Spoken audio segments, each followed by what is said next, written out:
Today we're looking at a student's project, and in some of our earlier videos we worked on setting up a template for the students to work on.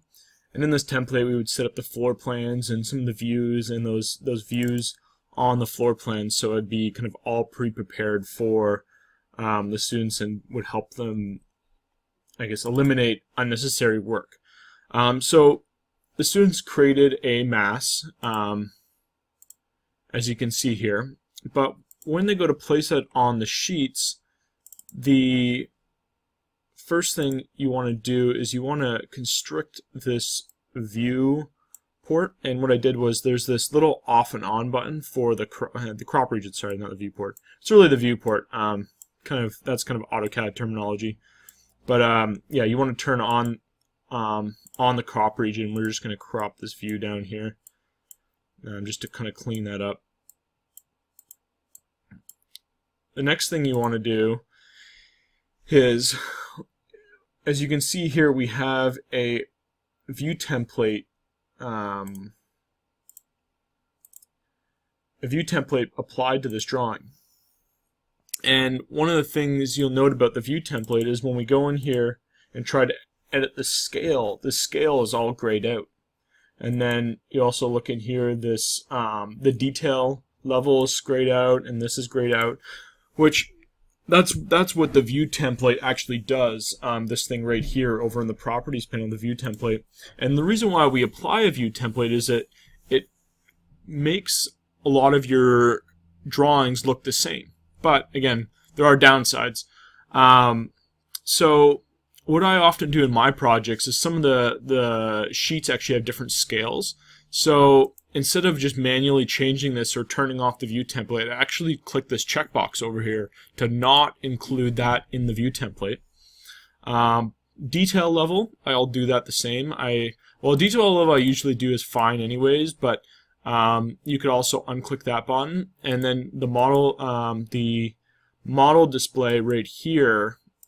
This one's for hidden line and all that.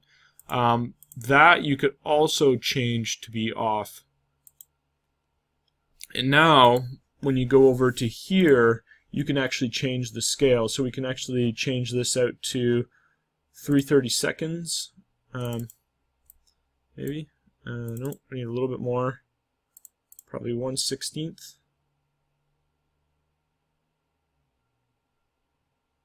1/16, there it is.